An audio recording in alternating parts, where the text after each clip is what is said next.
I grew up with Destiny's Child and Spice Girls cards and dancing to Britney Spears in the afternoons. I had a wonderful childhood. I had tons of friends, I had a steady home, and I was good at both school and sports.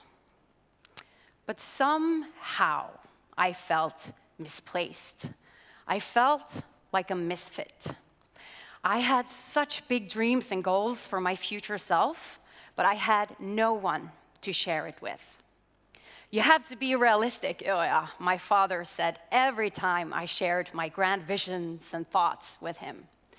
And in the media, I was portrayed with female role models only such as TV stars and pop idols. And at schools, I was presented with various options for my future: lawyer, doctor, nurse. Entrepreneurship wasn't one of them. Looking back, I now realize I had no place or no one to turn to mirror myself. I still had hope, though.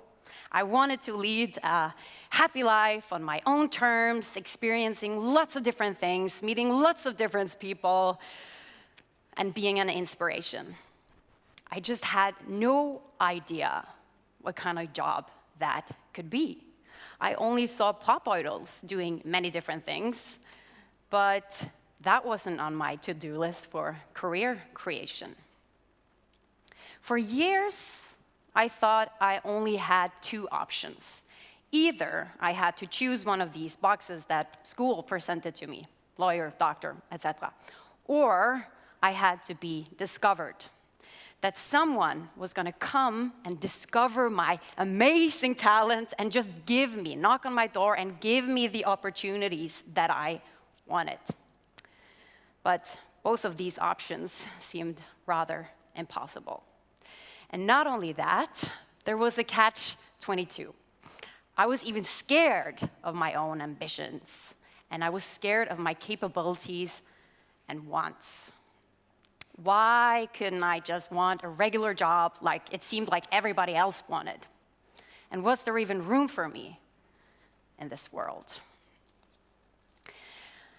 I was also so scared of failing myself that I even didn't want to try to find a solution. Because what if I tried to go after what I wanted in life and didn't succeed?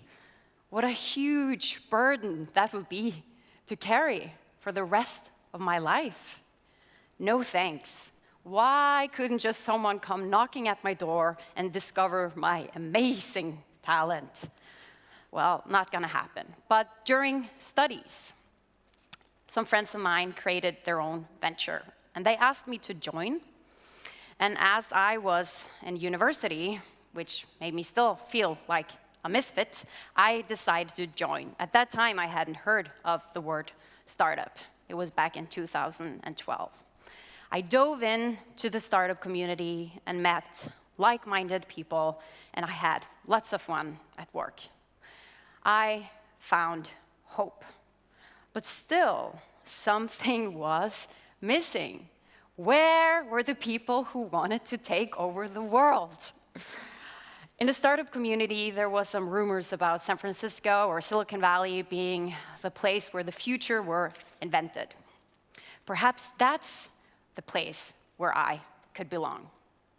People called me brave for quitting my job, packing my bag, and just head over to San Francisco without knowing anyone or got anything there to do. But to me, it felt like I didn't have a choice. Either I could just end up feeling like a misfit, or I could just at least try to see if this were maybe where I could belong. Coming to San Francisco, I was quickly amazed. I was met with people who chased and invented their dream jobs. And not only that, but they actually believed that they had what it took to change and make the world a better place. And meeting them, they also saw my potential. San Francisco was a game changer to me because all my life I had believed that someone was gonna come and give me opportunities, give me permission to do what I really wanted to do. But these people weren't sitting around waiting for someone to give them permission or give them the opportunities. I realized that I had to give myself permission. I had to try to believe in myself enough and allow myself to feel worthy so I could do the same. Coming back, I had to take action. But where to start and with what? I felt very overwhelmed. But at least I knew I had to do everything myself. What would make me happy?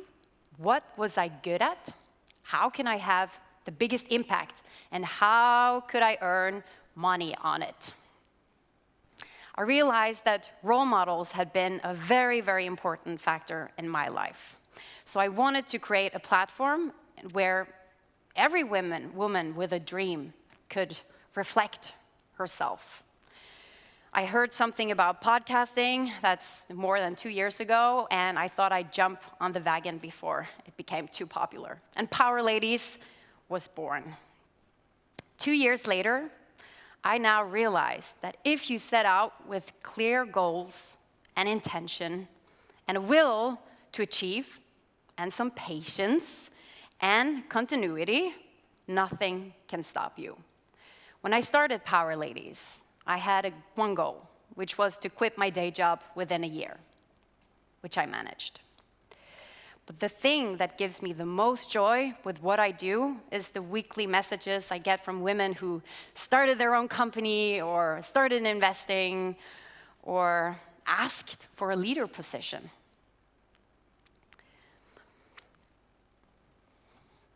I not only do this for the women, I still do it for myself because I need to keep my confidence level high. I also learned along the way that luck is just a myth. The people that are called lucky are the people who actually go out, create opportunities, and seize opportunities when they come that are being called lucky. So luck is a matter of hard work meeting opportunity. And what do all these 100+ successful women have in common that I have interviewed in my podcast? They don't sit around and wait. I was being realistic as a child, and there was room for me in this world. I just had to break the barriers that I and the people around me had set as a limit in our brain. And I had to make myself space. So my biggest lesson in life is my message to you today. Power is not given to you. You have to take it.